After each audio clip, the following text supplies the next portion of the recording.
All right, so you guys wanted the Clooney Pitt scoop. Well, get ready to dive deep with us into Wolves.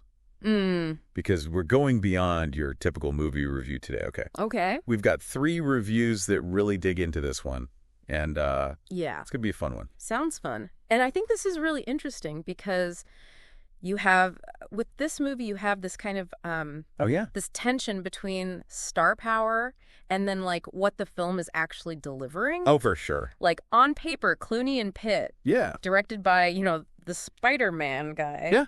could be huge Perchin, right. or a total disaster. Collective train wreck. Yeah. And so I think it's fun. We're going to be looking at that. Totally. Yeah. Yeah, like, are we witnessing a return to old Hollywood where it's enough to just slap these two on a poster and call it a day? Or is this movie actually trying to say something? Yeah. You know? More than just like, hey, remember these guys? They're back. Right. And I think what I find so interesting about these reviews is that it's not a clean yes or no on whether it's good or not. Right. They all kind of have this like, yes, but. They're wrestling with it. Yeah. It's like everyone's trying to figure out if this movie is as clever as it thinks it is. And you know what? I'm here for that. Yeah. I like a little mystery. Absolutely. So let's break it down. Okay. What are the critics twerking in Wolves? Give us the highlights. Well, everyone agrees Clooney and Pitt are, well, Clooney and Pitt. You know what I mean? Like, they have that chemistry. Yeah. That charm. Like they haven't aged a day. Right. And it's just so fun to watch them on screen together. Okay, but real talk for a sec. Yeah. Part of me would watch those two read the phone book. Totally. Like, just give me Clooney and Pitt bantering, and I'm entertained. 100%. And I think that's why Ocean's 11 is still so beloved. Oh, yeah. But, you know, one review pointed out something interesting. Okay, I'm listening. They called Wolves a throwback. Okay. To a time when star power was really all you needed Really? to sell a movie. Like we're talking old school Hollywood glamour. Exactly. Like back in the day, you could have a movie with Cary Grant and Katharine Hepburn. And that was it. You didn't need explosions or anything? Exactly. Their names were the spectacle. Wow. So is Wolves trying to recapture that magic? Do you think that can even work today?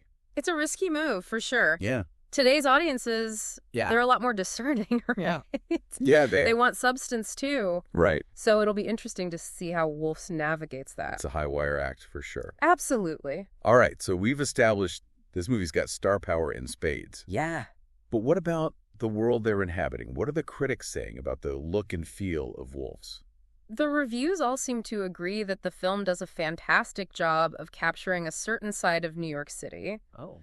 Not the glamorous rom-com version, right, but like a grittier, more authentic New York. Okay. You really get a sense of the underbelly of the city. Which makes sense, given the whole fixer angle, right? Exactly. These guys are cleaning up messes.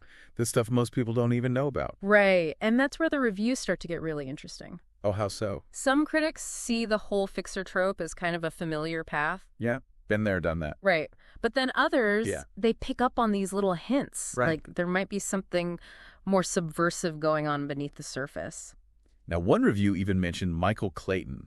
Interesting. And for our listeners who hasn't seen it, that's a Clooney film, but it's a slow burn thriller. Yeah. Really morally complex. Right. So that comparison has me wondering, is Wolves trying to play in that same sandbox? Yeah. Is it? Or is it just a fun little nod to Clooney's past work? It's hard to say for sure, but I do think that Michael Clayton comparison is worth unpacking. Yeah. Because both films deal with these morally ambiguous characters operating in the shadows. Yeah. And I think Wolves might be asking some of those same questions about right and wrong. So we're left wondering, are Clooney and Pitt really fixing anything in this movie? Or are they just adding to the chaos? Right. And that's what makes this whole thing so intriguing. We're not sure which way it's going to go. Oh, I like it. It's like they're playing with our expectations. Exactly. It's like we're trying to solve a puzzle in the dark. Right. But speaking of puzzles, one thing the critics keep mentioning is the dialogue. And, you know, dialogue can make or break a movie. Oh, absolutely. So what's the verdict? Are we getting Tarantino levels of wit here? Well, it sounds like Wolves is definitely a talky film. Okay. But it's not just like snappy one-liners, you know? Right. It's like the dialogue is really doing a lot of the heavy lifting in this film. So less car chases, more conversations. Yeah, one review actually called it a character-driven piece disguised as a thriller. Interesting. So should we be adjusting our expectations here? Like if you're going into this expecting like wall-to-wall action. Yeah, I think that might be the wrong expectation for this one. Okay, so maybe not the adrenaline rush of this director's usual fare. Right. But, I mean, there's something to be said for a film that really trusts its audience to stay engaged, you know? Oh, absolutely. And this is where those comparisons to Tarantino and Soderbergh come in. Okay, because those guys are masters of dialogue. Exactly. But their films always have that extra layer, you know? It's like even when they're talking about something totally mundane, you can feel this underlying tension. There's always something else going on beneath the surface. And I'm sensing that might be the case with Wolves, too. It seems like it. So do we get a sense from these reviews that the fixers in Wolves actually fix anything? Like, is there a sense of closure, or are we left hanging? That's a good question, and it's interesting because a few of the reviews pointed out that we don't actually get much backstory on these characters. So we don't really know what makes them tick. Right, and one reviewer argued that actually adds to their mystique. Okay, I can see that. Yeah. Like, we have to fill in the blanks ourselves. Exactly. But then does that leave the audience wanting more? That's the gamble the filmmakers are taking, right? It's a risk for sure. But it's also what makes this movie so fascinating to talk about. Because it's playing with that age-old question. Yeah. How much do we need to know about a character to be invested in their story? Right. And Wolf seems to be saying, maybe not that much. Maybe less is more. Maybe. And you know what that reminds me of? What's that? It's like that classic film noir trope. Ooh, tell me more. Where the protagonist is this amnesiac. Okay, yeah. They're stumbling through the plot, trying to piece together their own identity. And we're right there with them trying to solve the mystery. Exactly. And in a way, that's what Wolf's is doing with these fixers. We're thrown into their world with very little context. And it's up to us to decide who they are and what they represent. Which is a pretty bold move for a movie starring two of the biggest names in Hollywood. It really is. But it also speaks to a larger trend we're seeing, right? It's like filmmakers are less interested in giving the audience all the answers. Okay. And more interested in creating an experience that stays with you long after the credits roll. So it's not just about being entertained. Right. It's about engaging with the material on a deeper level. Exactly. And Wolf's seems to be a film that's designed for that kind of engagement. So before we give too much away, yeah, it's like they're saying, we trust you to keep up. Right, and trust yourself to come to your own conclusions about the movie. Which is kind of refreshing, don't you think? I think so. It's like instead of just passively watching something, we're being asked to actively participate in the storytelling. And that brings us back to the idea of Wolves as a kind of puzzle box. Exactly. We've been given all these pieces. Right.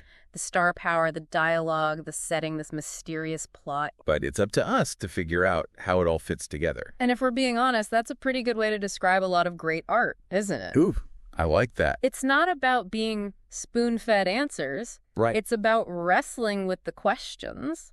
So if you're the kind of person who likes their movies pre-digested, Wolves might not be for you. But if you're looking for a film that will stay with you, spark a conversation, maybe even keep you up at night thinking, then this might be right up your alley. I'm intrigued. I don't know about you, but I'm definitely adding Wolves to my watch list. Me too.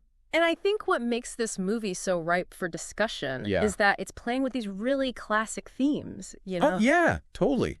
Like, we've seen fixers before. We've seen these morally ambiguous characters. Exactly. But Wolf's is doing something different with them. So it's not just a rehash of something we've seen a million times. Right. And one review pointed out this really interesting detail that I think speaks to this. Okay. What is it? So there's a scene where Clooney's character is giving someone his contact info. Okay. And instead of like a phone number or an email address, all that's written down is 2 empty brackets. 2 empty brackets? What does that even mean? Right. It's such a strange detail. Yeah. But it's clearly intentional, right? It has to be. So what do we make of it? Well, it makes you think about those brackets, like literally. Totally. Like they're these empty spaces waiting to be filled. Exactly. And maybe that's a metaphor for the whole movie. Okay, I see where you're going with this. Like on the surface, you have these big stars, this twisty plot. Yeah. But beneath that, there's this sense of emptiness. Like something's missing. Exactly. And maybe that's the point. Yeah. Maybe Wolf's is asking us to confront that emptiness. To find our own meaning in it. Exactly. And I think that's what makes this movie so fascinating. It's challenging us to think differently about what we expect from a film. And from these actors. So as you're watching Wolves and you're trying to piece together this puzzle, pay attention to those empty spaces. Things that aren't said. Because they might tell you more about the movie than the dialogue itself. And that's what makes this a deep dive. We're here to go beyond the surface. Peel back the layers. And find the hidden meaning in everything. Exactly. Well said. So there you have it, folks. Our deep dive into Wolves. Quite the film. We'll be back next week with another movie mystery. Can't wait. Until then, happy watching everyone.